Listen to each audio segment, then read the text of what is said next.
few days ago we released a video of installing the Ksport coilovers. Well, today we're going to give you our full down and dirty opinion of them.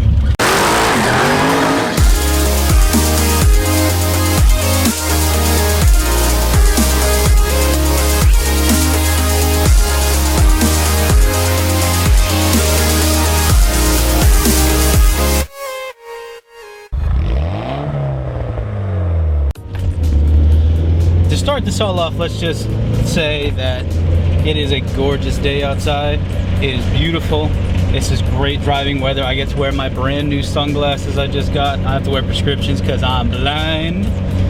And it's just a beautiful driving day, so I'm really glad we get to do this now versus a few days ago when I tried to film it and it was raining.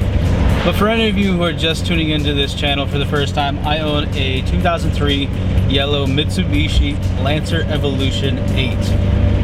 It's a random color, I know, but it is a factory color, and I love it to death now. We recently put on these epic Ksport coilovers.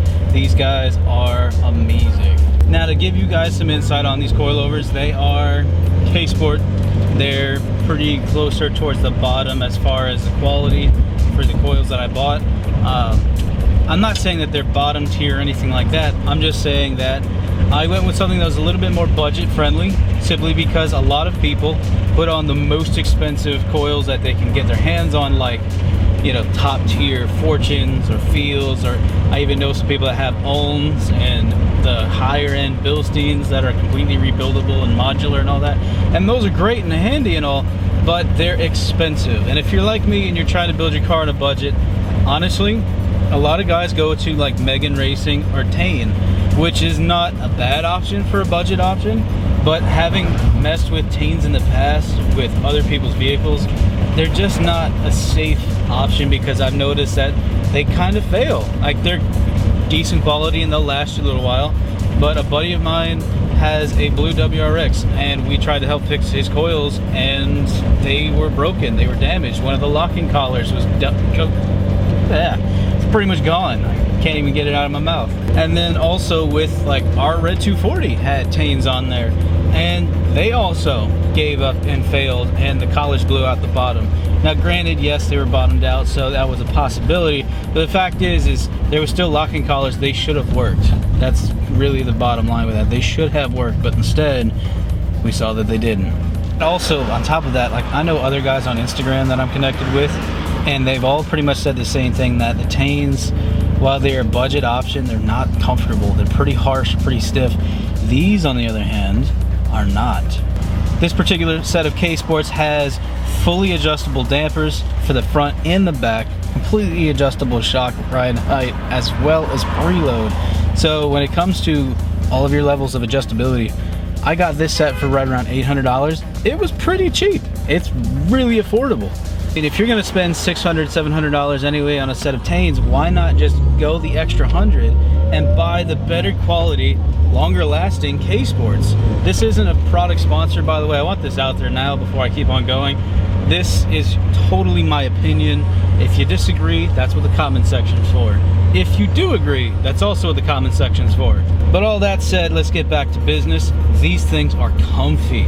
I've had a number of people in the car before and after I put these coils in. They've all pretty much said the same thing, that it's not only easier to get in and out of the car now that it's at like a good height, it's also more comfortable, better suited towards consistent daily driving or even track style spirited driving, as many advertisers call it. With the fully adjustable dampener setup, it allows me to do something like this. Ready? I'm in first gear and send. Whoa! Woo! Let's go. It sits up and it just takes it. It rips now. What helps too is that because we added in that stiffer rear bushing in the rear axle back there, it's now able to sit up and it goes. Before it would kind of bog around a little bit. Now it's so planted that you just lay into it in any low gear and it just sends it. The car sits up and rolls, man. It is incredibly good. If you guys saw our install video, you'll have seen that once we got in the car and we sent it, like, we're literally both being shoved into the back of the car. Not just because this car is a great torque band and great horsepower, but because it now is able to take all of that body movement and body roll, solidify it, and turn it into actual practical power, putting more power to the wheels. And when it comes to cornering too, because this has adjustable front camber plates, we are able to put in 2 degrees of negative camber, and it handles so well. I can take off ramps and on ramps, if I'm honest with you, at much higher speeds now because it corners so much harder. The center of gravity is lowered, which means that there's less weight sitting on the top of the wheels and more along the sides of the wheels, which makes for a much more stable ride.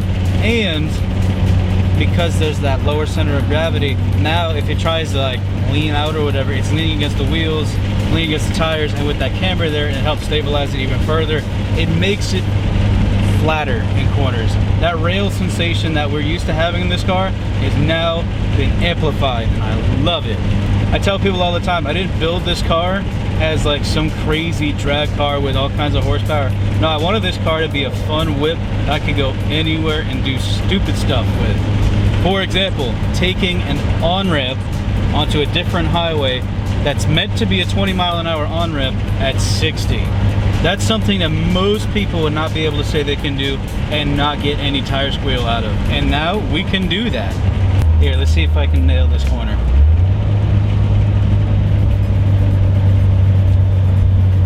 We're just going.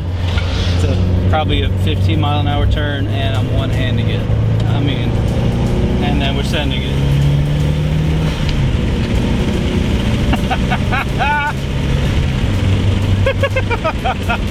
This makes me smile so great, it's awesome. I'll spend hours driving the car now because it's just so good. It never felt like this before. This now feels like what it should have felt like from day one. And that, my friends, is a very happy customer. Now, I will say that while these are really great, they're modular, there's all kinds of good performance applications involved with these, they aren't rebuildable, which means that if they do break, unfortunately, you will have to go out and get a new set of coils or see if you can get it fixed by the factory.